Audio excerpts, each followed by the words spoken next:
Hello, whale community, and welcome to another episode of Makersplace X Whale. Today we have our special guest, MotionSickness. Also goes by Patric Ortmann in the real world, but has joined the metaverse as MotionSickness. And he is a Germany-based visual art for worldwide brands, including the likes of Mercedes and Nike, and also has created works for live events and concert visuals, which, as you all know, is something that I'm super interested in hearing about. His work also includes the production of large audiovisual media installations. And, so he's always been fascinated by new technology and adapting the latest possibilities into the production of his artworks. So that brings us to where we're currently at, and where he's at, the last few years, developing a passion for looping 3D animations and pairing them with matching looping audio production. So with that introduction, Patric, thank you so much for joining us today. How are you? I'm fine. Thank you for having me on the show.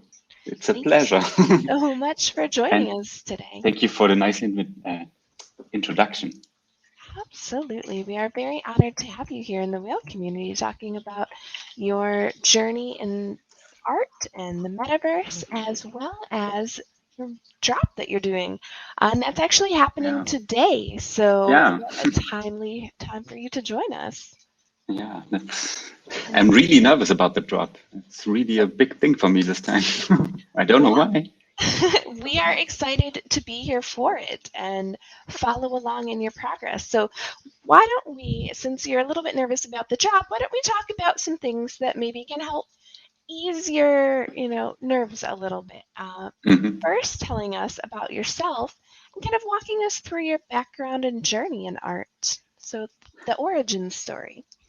The origin story is that I studied from 2004 to 2008 originally media production that covers all the stuff like motion, filmmaking, production, some basic coding. And after I finished my studies, I started 2008 working as a motion designer for different agencies as a staff member and worked on really crazy stuff during this time, but mostly for agencies in Germany as staff member. And then 2019, I decided staff member is way too hard for me to work as an artist. So I decided 2019 to go freelance to make just a few freelance work and work the rest as an artist. But that actually doesn't work out because there was no real value in digital art at that time. So the only thing you can do as a 3D artist that I was at that time was selling some art prints. And I also did this. But my main passion was like this motion stuff. And so I discovered I uploaded all my stuff on Instagram. And this was actually my first step into this, let's say, into this art world or into this world where you don't have a client that tells you what you have to do and how the stuff you're producing has to look. So I just uploaded the stuff that I discovered during or that I couldn't sell to the clients. So I started this abstract animation to put up on Instagram, and this was actually the place where I felt really comfortable with, because you can just upload it still images and animations. And after time, I get really obsessed with looping animations because I never use them in my day-to-day work. So yeah, that's actually how I came into this. Oh yeah, that's a nice piece actually. Yeah, we've got an example of one of these looping animations. Yeah. From the Instagram there. which are very, very interesting, looking at, kind of that theme and having those loops. And, that leads us into maybe the next question is like, you noted that you had gone to school from 2004 to 2008. So I think we're actually like the same, that's when I went to school too. But, then you had got right into an agency and determined that really wasn't for you. So at what point did you, whether it was before school or during school, that you decided like, I want to be an artist, but also, I kind of want to move in this direction, because your art clearly has like a very clear direction that you're moving in. Yeah, I think there was no just waking up and I want to be an artist. During my studies, I get the feeling that I'm more comfortable with the abstract art or the abstract animation part. And I really early discovered that this actually doesn't fit into agency work. So I think it's hard to explain. I think there's no real explanation for this. I think it's something inside you. Just evolved So one day and. yeah, it just evolves over time. And I know that I made so many during my studies, I made so many abstract and so many stuff that also my professors don't like because they maybe didn't understand it. So, but I was doing all the time what I wanted to do, but they sometimes forced me to do other stuff. And I just did what I think was cool because I think it was a cool time to discover and just experiment with stuff. And that leads into some bad degrees, but it puts me in this position right now where nobody actually can stop the creative process. So, And you found a space now where you can yeah, create those, finally, very finally. abstract pieces. This one, as I'm scrolling through Instagram, so it reminds me of, like the Razor almost, video gaming, like the color. Yeah, this one was actually for it was for a contest with the Razer logo, and you can do whatever you want. And actually, some stuff like this I was never able to do for actual client. So I just made some contest and made some small animation stuff and just put my stuff out there. It was, at this stage, it was pure fun. And you see, it's like a lot of work that I put in and you get nothing in return. But it was for me, I have to put it out because it's in my head and I have to sit in front of the computer and have to produce the stuff to get it out of my head, because otherwise I think all the time about the stuff. Right. And So that's it really creeps in my interesting, head. like having those ideas, those visions in your head, and then, needing to translate them so that you can get it out of your head and kind of transform that visually. That's very interesting. And so looking at these, I know that, we've kind of discussed your art style as being very abstract and not agency work. And we can see that as we've been scrolling, through your Instagram, and kind of the same as, on your foundation, we've got some more abstract type, arts here with perhaps some cheeky titles. I like your titles for things. Those are always very interesting as we're looking at Makerspace too. So is this as we're seeing a lot of looping, especially recently, is that something that you think you'll continue with, or are there other areas that you're looking to explore? I think I will go for a little while with this looping stuff because I think I didn't discover all yet. I think there's some room to explore right now, but I'm also thinking of making like a short movie or like because at the moment you see it, I just built these structures or these things, or as you see when you scroll through, I just started with this knot thing quite early. I got some knots there, and I just put them in a real clear environment, and I changed this with my upcoming collection. And I think this is something I will discover, yeah, maybe in the next year or something.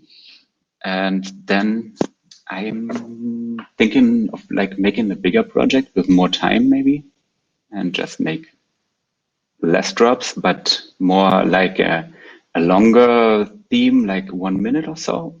But I don't know.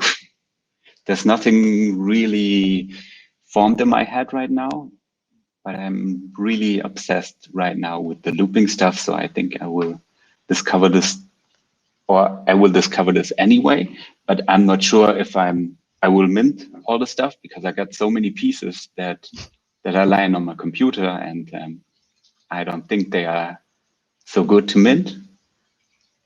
So, And that's definitely, I think the sign of a good artist is recognizing, that everything you create might not be, up to the quality that you'd like to release, but the process itself of creating is very valuable because it's helping you, learn and practice and grow, even if it's not something that you want to, publicly put out there.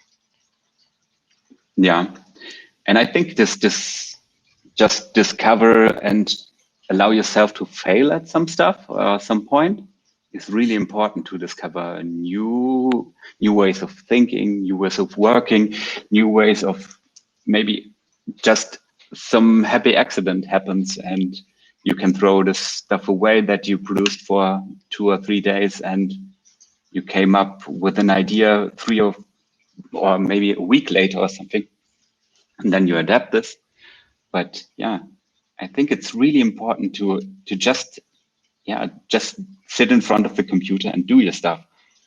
Or in my case, I do this 3D, and it's always some experimentation stuff. And sometimes I sit in front of the computer and I have no idea what comes out in the end. Sometimes I get a really clear vision, but sometimes I just sit in front of the computer and I'm working mainly in Cinema 4D. And there's some stuff that I didn't use, like some cloners, or some how do you call them? Not cloners, but some stuff you didn't discover in the program yet, and then you just combine stuff and stick it together, and then these happy accidents happens. And you can do this in theory. If you think about a program, you have to sit in front of it and do it. I think it's the same like practicing painting or something. You just have to go through the process. There's no shortcut for this. Well, and definitely, getting to, especially the level that you're at, like looking at these animations, these are amazing 3D works of art. And as you mentioned, there's no shortcut for that. And you've described, kind of your creative process a little bit, which I think is really important for the community to understand, like how much, thought and planning goes into creating something like this. And then, even, some of the things that don't make it to, the end publishing process, which is, it's really interesting to know, because a lot of times I think as people are creating, they feel like if the thing they're doing isn't perfect, then they've failed, and not just looking at it as a learning opportunity, which is a good perspective to have. Yeah. Are there any, we had a question from the community actually, wondering if there are any specific works or artists that inspire you the most, and if so, what or who? Why? Or there's actually, there are quite many, since I'm really over a decade now in this animation or 3D art area. But just to mention a few, of course, Beeple. I know his work for over 10 years now, and also his VJ stuff that he did in the early days. I don't know if it's still available, but he uploaded like his 3D files. So you can just look at the animation and go into the 3D files and check what he's doing actually. So that was a huge inspiration in the beginning. But I also got guys like Ash Thorpe. I don't know if you're familiar with him. Just spoke to him last I'm, week. oh, wow. Yes. He's like the craziest designer I ever looked up or heard of. And he also got this thing, like, it's called the Creative Podcast, Mhm. where he interviews creative minds from all different areas. And that was a huge inspiration, hearing Ash's interpretation of some stuff. And he also did, like, always client work and art. And he also make this art films and stuff. So he was really great inspiration also for, he also make this dark stuff. And I know if you look at my Makerspace, especially at the screen right now, there's just dark stuff. So he was really inspiring. But you also got guys like Simon Homerdal. I don't know. Yeah, he's actually also in the NFT space. But before that, he worked in an agency called Man vs. Machine. And this was like a top-notch thing for me to go to, because they produced like the best animation stuff I know. And also agencies like Zeitgeist, and it's a German Berlin-based agency. I don't know if they ever made like client work, but they made these crazy animations where nobody knows how they did this. And like this strange symbiosis that I did, stuff like this, they made like 10 years ago, and I had no idea how they made this. And wow, there are so many crazy people. Like G-Monk was a huge inspiration also when G-Monk works on Tron. And I'm really a 80s kid, so I know the original Tron film. And I was a fan of G-Monk before even he started working on Tron. And this was like, yeah, also huge inspiration for me. And also guys like David Ariu that produces also before this NFT space crazy stuff. And he got this claim Octane Jesus, and everybody in the Unity knows him. So there's so many great guys. So And those would definitely be good references for people to look up if they're, looking into 3D works and trying to kind of learn definitely the process. Those are good folks to learn from, I think.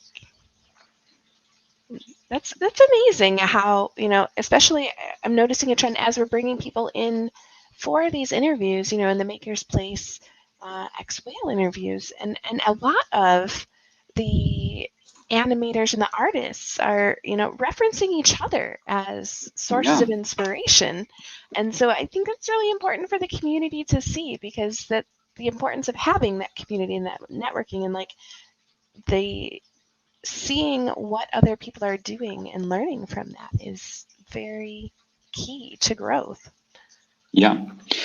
And also all these people are super in sharing. Like I mentioned, people always share his complete process, and Ash Thorpe also get super crazy breakdowns. And most people are really, really open. And you just also, before this NFT thing happened, you just can write them, and mostly they answer you and have conversations with you, and you can ask them questions.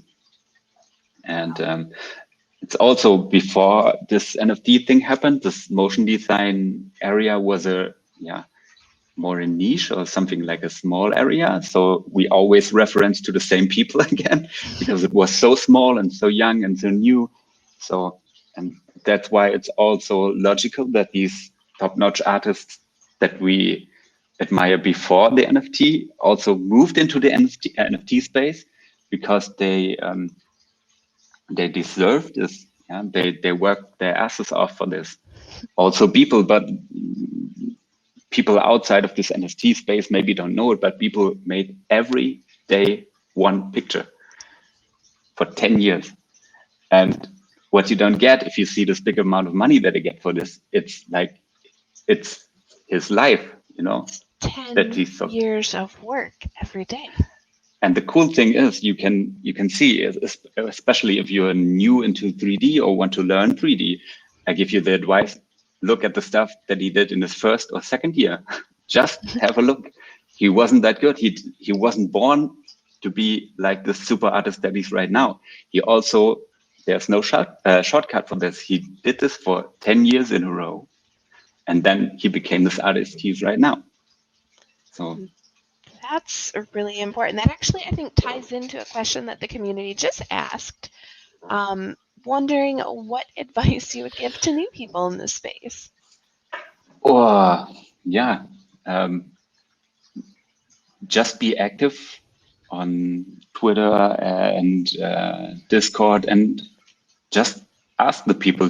Go to the guys you admire and ask them. And if you're lucky and you're kind, and ask him in a way you wanted to be treated, they write you back, and maybe you become friends at some point, or maybe he becomes like your advisor in the space. So if you're new in the space, I don't know, maybe also do some research on stuff you like. If you're, I mean, in my example, I'm a 3D artist, so I know all the 3D guys. Just make some research who are the most followed guys, and just interact with them, I think, and enjoy the ride and be yourself. I think those are definitely very good pieces of advice. And, you know, as you had hit on as well with people, like, you have to put in the work and you have to do the thing in order to make progress. And so with that, and speaking of doing the work, we had another question about what tools you use the most, and that maybe that, you know, could be part of, you know, what mediums you create, and if there are others that you're also creating in. What are you using to build all of these pieces? Actually, most of the stuff, or yeah, it's actually Cinema 4D from Maxon. And yeah, sure, I use some plugins like the standard stuff like X particles. And for the render engine, I decided to go for Redshift, because I worked quite a while with Octane in the beginning, and it crashes so often. So I worked my way into Redshift, and yeah, actually that's it for the 3D stuff. And I do my post-production in After Effects, and my audio production that I do is actually in an app called Synth One, and then I put all together into After Effects, and that's it. It's no big magic, actually. It's the standard stuff that everybody knows. Yeah, thank you. Does look like magic. And so tell us, your community had asked, how long on average does it take to create one of these pieces of art, you know, with the visual and the audio and putting it all together and the rendering? Oh, it really depends. It really depends. I got some stuff when it's really clear what I wanted to produce. It's really fast, and it also can take me really a lot of time. And sometimes I got a clear vision, and I want to go some route, and it becomes something else. And I let myself time and don't put myself under pressure. So this piece can take for 3 weeks or whatever. Yeah, it really depends. There's no way to say in art, or in this art area, in this NFT area, to say it's finished, but actually a piece is never finished. And that's the thing. Or let's put it in this way: if you do client work, you get a clear deadline, and at this point it's finished. And with the NFT and art thing, there's no real starting and end point.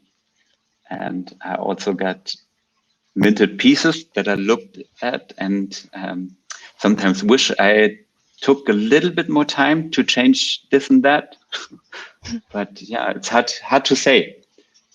Well, and that really is the interesting thing about doing work for yourself and then kind of putting it out there, as the NFTs, is trying to figure out when it is done. And that seems like Yeah. a That's very hard definitely. thing to decide, honestly. Some things I think you probably just know, and others, like, you could keep tweaking it forever. Yeah. Interesting. And so that kind of, I guess, leads us into, somebody had just asked in the community, and this is a good segue into how did you find the NFT space? Because we've seen a lot of the art that you've been creating, and we know that you've been minting art. But what got you to the crypto space? Or actually, it was COVID that put me in this position to go into the NFT space, because I started freelancing 2019, and 2020 the pandemic hit really hard, and I had no opportunity to work on more stuff because nobody was or had a clue or an idea how this will end. So at this point, I was doing some car fairs and stuff, and it was sure that there won't be any car fair 2020. So I got really much time to think about and think about what I wanted to do. And then one friend of mine told me about this NFT thing that is going on, where you do actually put your stuff that you put on Instagram, put up for sale. That was his explanation for this. And he sent me the Makerspace link. And I was opening Makerspace and reading through the front page. And I was thinking, no, that's nothing for me. That doesn't make sense. Why should anybody pay for stuff that is for free on Instagram? And I closed the page, and I got really much time because there was no job ahead of me. So I opened, I think a few days later, the Makerspace site again, and I was reading through the stuff again and doing some research, and then I was applying for Makerspace as an artist, and I don't know, 2 weeks later or something, I was an official artist at Makerspace, and I decided to just give it a try and uploaded 3 artworks, and then actually forgot about it. And then that was my actual start. And then I don't know, like 3 months later or 4 months later, really long time, a collector wrote me, "Hey, your piece is too expensive." And I was like, "Why?" And at Makerspace, you can adjust the prices globally. So I put my piece up for, I don't know, it was 2 or 3 ETH at that date, which was like 1,800 or $1,800 at that time. And I was thinking, oh God, that's way too much. And I put my my global offer thing to 0.5 ETH and wrote him, "So what do you think about this price?" And he actually bought it. And this was something that got me triggered. And I was thinking, wow, that's something. And yeah, then people sold his crazy thing, and the people get aware of this NFT space, and it blew up. So I was really lucky just to be in this position at an early stage. Oh, it's not an early stage, but you know what I mean. I was earlier on this platform. Nowadays, it's really hard to get on these things. And yeah, that's how I got there.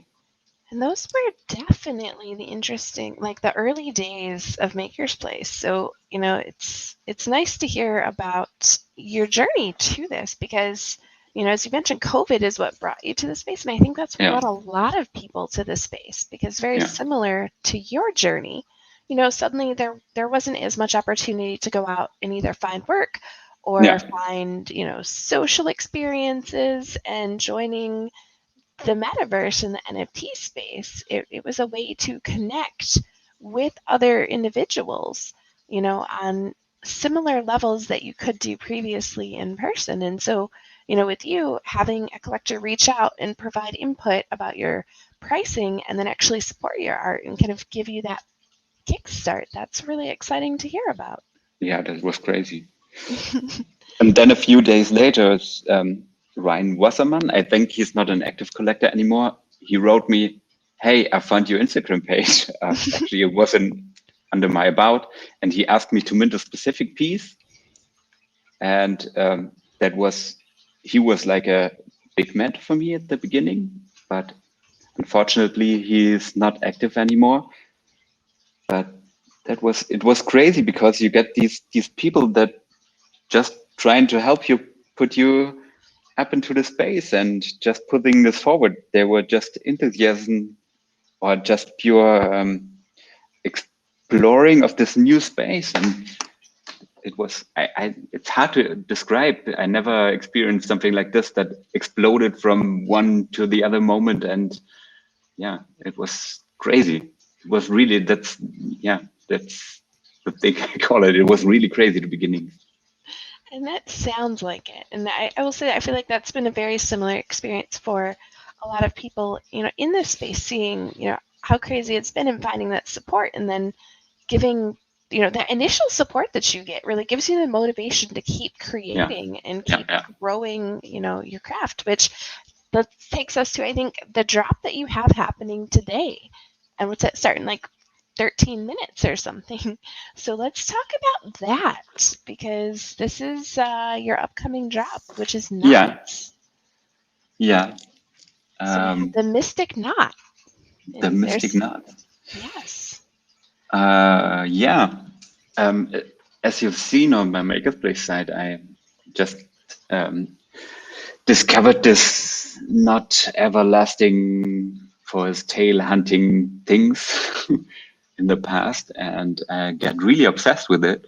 And they are actually based all on the same, let's say, setup, where you don't see an end or a beginning, and you can look at these things forever. And for this drop, I thought, how could you display, or how these knots would be displayed in a museum environment or in a futuristic museum environment? So yeah, and I really like the idea that a knot is not a knot.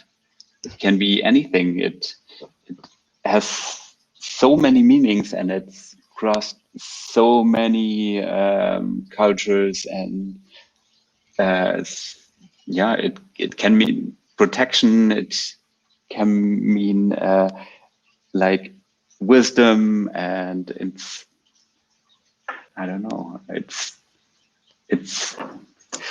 I don't know how to explain this. It is interesting that it's almost a universal symbol. Yeah, I hope it brings people together, because it's not like a symbol that is just used in one area of our world. It's just, you find something in India, you find in the Celtic, in the Islamic world, you find these patterns. You find it in also in Asia. We find these knots, and I think that it would be cool to combine them all in one futuristic museum environment, where people can look at these and explore these knots and look at these forever, because they don't get a beginning and don't get an end. It's like a circle. That it is. And so these start in 3 hours, so it's not happening right now. I was a little bit ahead of myself. It's a good thing Makersplace has the countdown. And so with these knots, you've got them named based on kind of the design aesthetic. So we have the royal knot, and the magnetic knot, and the night knot. And those are the three that are going to be on auction, and they're one of ones. Yeah. Which is exciting. Yeah, I decided for 101s because I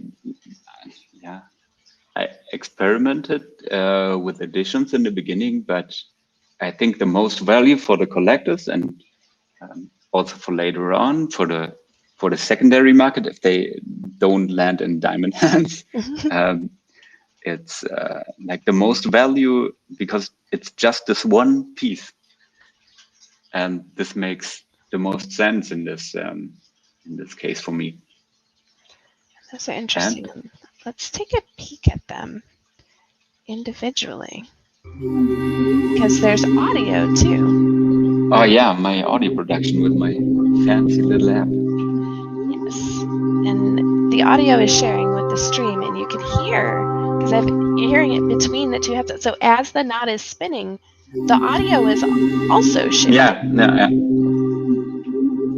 That's really interesting to see, because now it's a multi-sensory experience. Yeah, I try to make it like if you get a real installation in a museum environment, actually they would put some stereo or some 4.1 surround system around you to experience this full installation. That is happening. So that was the royal knot. Let's take a look at the magnetic knot next, because it's different audio too. And this would be really exciting to see in like a physical installation. Or I hope I can do something like this in the future, maybe. I have no idea how to realize something like this, but maybe it's could be happen. It would definitely be exciting for people to be able to go look at. And let's look at the night knot, which is so sparkly. Yeah. I think this one might be my favorite. Like the audio in this one almost feels like something is going to happen, but we don't know what. Like, yeah. Anticipation. Or maybe this should be better named the Mystic Night knot for this one. So we have the night knot. And this is also why I call it the mystical machine that is down beneath the knot that is driving this animation where you don't know, but you see the small handle that holds this glass plate, but you have no idea how it works, and disappears behind the glass pier. There's so much going on there, and that's something that I think people could look at almost infinitely and still not really come to a decision on how it's working. Yeah, and that was actually for all my pieces my idea, because I thought what would look cool in a frame at home that you can look at forever and with no beginning and no end. And that's actually my drive of most of my pieces, that you can actually put them into your home and also into the metaverse, and you can stand in front of it forever and just look at it and enjoy it. I think that you've definitely achieved that here, looking at these. Thank you. So you're very welcome. And your last piece here, this is actually the humility knot. So this one has a little bit of an interesting thing going on. There are 5 editions.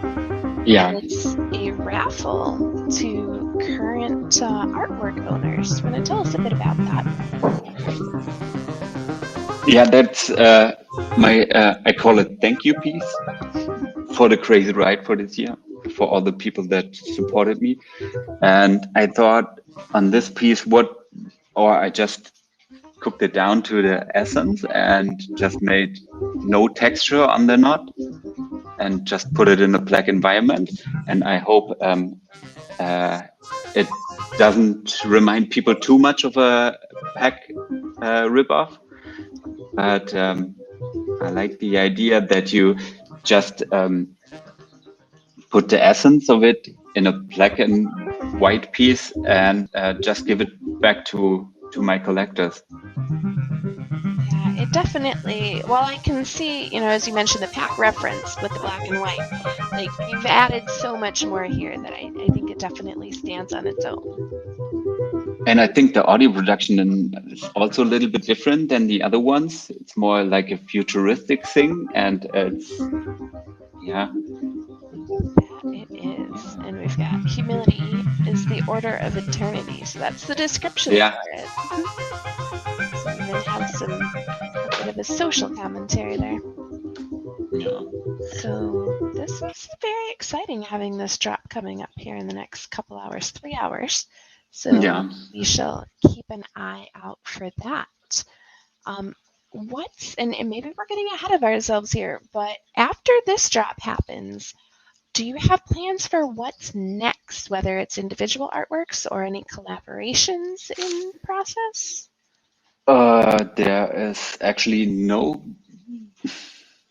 collaboration in planning, but I hope I can find time in the next year or something to collaborate with some artists, because I'm in contact with many people at the moment. But my problem is time at the moment. So um, I think I take a small break after this, and doesn't do any minting this year. I think that's it for me. But in the upcoming year, there's nothing actually planned, but there's some forming in the back of my head. But I got nothing specific, because it was quite a ride this year. And I think I have to take a break to go out in nature and just relax a little bit Well, and that and is, see.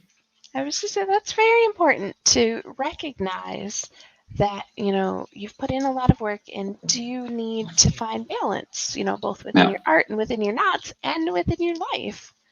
So having that as part of your plan, I think, is very important to recognize. yeah. It's also important for newer artists or something to don't put too much pressure on yourself, and don't go with false expectations into this. Just take your time and relax, and just you don't you can't force to be a really good artist if you don't take your time off and think about stuff, because most of the stuff that I really like in the end that comes out so cool was when I take a break in between and don't sit in front of a computer for 3 days and go out in nature and go out for a walk in the woods or walk on the lakes. And I'm also really big into fishing. Then I go fishing, and then my mind goes it don't has to go into some direction. When I sit in front of the computer, I force my mind to go into some directions. And if I'm out in nature, my energy, so to say, flows free. And then most of the time, the best ideas come when I don't think about anything, and they come to me, and you can't force them to go there. So maybe that's if this doesn't make sense to someone somehow. No, I think that does make sense, that, because by letting your mind be free and kind of wander, that's where it's allowed to be creative. You're focusing on other things, so your mind then is able to pull in all of those things that it's absorbing, and, Yeah. not the direction that you're forcing it. It's free to create its own direction. Yeah. And I think this is really important, to give yourself this free time, or to give your mind like a rest from your stuff, because I think it needs it. It definitely does. I would say that's actually some really good advice for everybody, whether or not they're artists. Yeah. In normal life, I think as an artist, it's easy to say to take a break, but if you get a day-to-day thing going on, and you get a family, and you get 1,000 other things to do, you sometimes don't find time to rest. But my advice is just do it. And if it's just 50 minutes to go outside and do nothing, put away your cell phone and don't smoke a cigarette if you're a smoker, or just take your time for yourself and let the energy flow. And that is very good. So in addition to life advice, which is perfect, did you have advice for new artists that are coming into the space? So you've obviously, found success in the metaverse and in the NFT space, but what would you recommend? And I know that you mentioned earlier, reaching out to artists, doing your research, following people on social media. Is there anything else that people should be doing? And I think that combined with, making sure to take time for yourselves is good. But is there anything else? Oh, I don't know. I think the most important thing is just really enjoy the process also. And because when I do this NFT stuff or my artworks, it never feels like doing, so to say, work, because it's more like a passion thing. And if you're really passionate about your work, you communicate this also in in your work, also if you're talking to people, and if you're go out there and present the work that you love, and success will follow actually. But yeah, I think I was just lucky to be in the right spot at the right time. So I think this is also one thing that comes to you. But yeah, I think the most important thing is just don't try to be someone else. Just be yourself. Try to do your best work that you can do, that you love, and yeah, try to communicate and connect with as many people as you can in the space, and not also in the space, just communicate in your life. And those are very good pieces of advice. And I think from the story that you've told us today, I think maybe the big moral of the story is not just to follow those good advices, but also to be open to the opportunities, because for you, Yeah. You were pursuing art and then you found agency and you're open to that, but it wasn't really your passion. So you were creating just because it was your passion. And then Makersplace came about and you were introduced to that. And, you didn't let that opportunity pass you by, even though it was something that you weren't sure about. It was an opportunity, so you took it. And now you're here, and that's, worked out very well. Yeah, I think it's just walk around with open eyes. I don't know, and it's not about only in this art space, but if you're really passionate about one thing, I think success will follow. And I think this, going back to this energy flow, I think if you put enough energy into something, the energy flows back to you somehow. I don't know how to explain it, but Just like the it's knots. I'm Just like yeah. that. Yeah. I agree. I think that's a very good way to summarize that. And having the knots here for your, pieces of art definitely kind of reinforce that visually. Yeah, I hope Energy so. is That some people continually take flowing. something like this from the pieces. Yes. Very, very good. Well, I know we're approaching the hour mark here, so I Oh want to make wow. sure that, we're getting so close there. I want to make sure if the community has any more questions, now would be the time to ask before Patric has to leave us for the day and get ready for his job, which happens in a little bit less than 3 hours now. Wow. So we are Time is getting running. That's crazy. It is, and it has been so nice to have you join us today and share, your journey and your creative process with us as, we looked at a lot of your amazing creations, because these are very inspiring and something that the community can look to both for their own creative and developmental processes, but also just for, that imaginative inspiration. Like, this is something that, even though I'm not creating art, like it definitely evokes emotions that Yeah, are, very thank you. calming, and I Yeah, like the I try to purpose. get. I'm always trying to verbalize these animations, but I didn't came up with the right sentence. But I think it's like a calming 3D abstract Zen animation thing. Maybe, Yes. yeah. And I hope, yeah, people can enjoy it and look at it. Yeah, that's definitely, I think you hit it spot on there. That's where we're at with the calming 3D. People have mentioned, that, the loops not only being very sharp with the intricacy, they're very nice, but it's something that we could look at for hours. They're very beautiful. Yeah, So those thank are you. those are definitely amazing pieces of art, and we look forward to seeing how the auctions go here in just less than 3 hours. So that's at Makersplace. We've dropped the links in the chat for the community to follow along and make sure that they're following you on social media as well on your Twitter. That's where they can also find details about your Makerspace, your foundation, your hen page.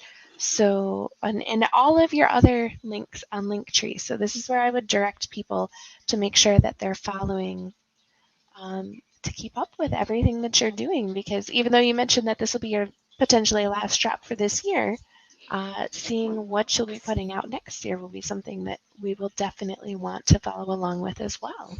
Yeah, hopefully. Most definitely. I'm not seeing any additional questions from the community. They might be all questioned out, as we've covered quite a bit today. So with that, I think we'll close up for now. Patrick, we'll let you get ready for your your drop here, and Oh, preparing for all of the excitement that will come. We have wishes of good luck for the drop from the chat, so I'll pass those thank you, along thank to you. you.